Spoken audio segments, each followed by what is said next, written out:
Hi everyone, my name is Jenny Orr and I am here to talk about my paper. My paper topic is a look at the praying towns of New England and specifically to what level we can call them a success or a failure. And so, how did I find my topic? Kind of just by accident. I had originally had another topic in mind uh, when I started researching it, it was just there was so much out there that I struggled to figure out where I would find my little niche to do some sort of original argument. And so, as we were doing our readings, I went through and I just kind of made notes of topics that might be something I'd be interested in looking into further, and then picked one. Um, and I kind of let my sources sort of narrow my topic for me. I had originally decided to look at just the Native American response to missionary efforts in general. And then, that just became too unwieldy. So I narrowed it down by geography and by the cultures involved, French, English, Spanish, etc. And as I read some sources, I started reading about the praying towns and thought that was an interesting topic to look at. And so I narrowed it that way. So what exactly are the praying towns? The praying towns of New England basically are something that was set up by primarily by an English missionary in Massachusetts by the name of John Eliot. And his idea was that you could try and convert Indians, but in order for the conversion to really take, they had to first get rid of sort of their native culture and basically start living as if they were English. In other words, they had to wear English style clothing, have English style haircuts, and basically live in like sort of nuclear families and one family to a household sort of situation. And so he set up what we call praying towns, which is basically furthering that idea in the sense that these were little towns of Indians who were basically, at least to some extent, adapting to an English way of life and Christianity. And many scholars have questioned how true their adoption of these customs and beliefs really was, and how much of it was just a survival mechanism. But that's basically what the praying towns were. And by the time that these praying towns were disbanded, so to speak, there were over a dozen of them in parts of New England, primarily Massachusetts and Connecticut. And Eliot was not the only missionary. There were other ones who were involved. Another set of notable ones were the Mayhews, Thomas Mayhew and his son and grandson in Martha's Vineyard, who also had similar interactions with the Indians there. And so, as I spoke of earlier, these praying towns, they lasted for roughly 30-ish years. Eliot started in the 1640s, and they kind of came to an end in 1675 with the outbreak of a conflict called King Philip's War, which was basically the result of rising tensions between the Indians and the English in New England. Primarily for the reasons you would think, like the English encroaching on their land and so forth. And so this war broke out, and it definitely highlighted the issues of the day of tolerance and intolerance, of the level of success or lack thereof of the praying towns, in that when the war broke out, some of these praying Indians, as they were called, the inhabitants of these towns, they left and defected back to the native cause. Others remained loyal to the English, but were treated pretty poorly by the English. So it highlights some of the intolerance that was still there. Many of the loyal Indians were actually interned on an island off the coast of Boston called Deer Island without adequate resources over a pretty harsh winter, which then in turn caused some more of them to kind of defect to the Indian side. And the loyal ones, some of them actually offered to fight for the English because they sort of knew the strategies that might work best against King Philip's army, if you can call it that. And the English at first were resistant and basically rejected those offers. And it was only when they actually realized that they might need the help and let these loyal praying Indians serve as spies and scouts that there started to be a turn in the tide, and eventually the English did win after about a year of conflict. But at the end of this war, the praying towns, or what was left of them, pretty much were dismantled, and the Indians who lived there kind of went, their separate ways. Some probably went back to the native culture. Some probably tried to integrate into English society. But what I found interesting is I was looking at the secondary sources on this topic, is a lot of scholars seem to sort of use black and white sort of labels when looking at this time period.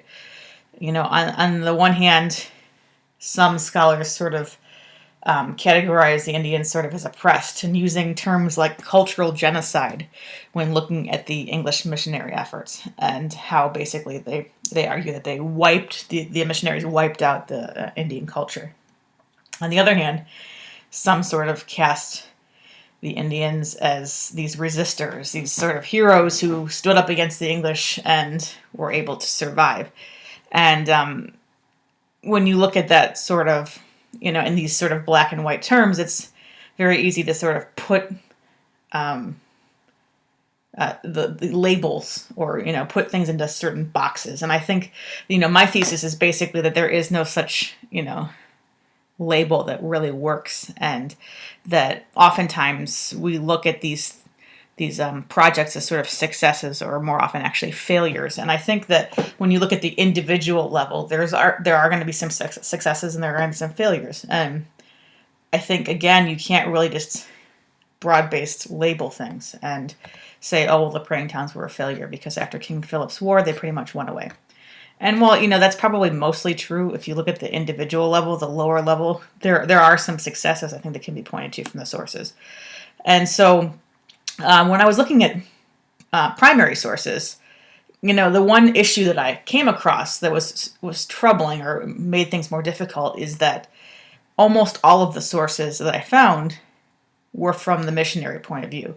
There's a lot of letters and publications and so forth written by John Eliot, written by various of the Mayhews and some others, basically touting their success, saying, look what we've done, look how great our efforts are. And, you can kind of view these as almost propaganda, because the purpose of those were to garner more support from the English, whether monetary or otherwise.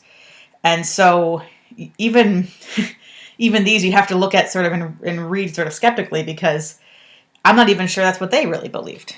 They're saying how great things were going, but, if you're trying to get support, you probably wouldn't say, well, things are going awful. And there are some actual confessions, as they call them, or narratives from these supposedly converted Indians.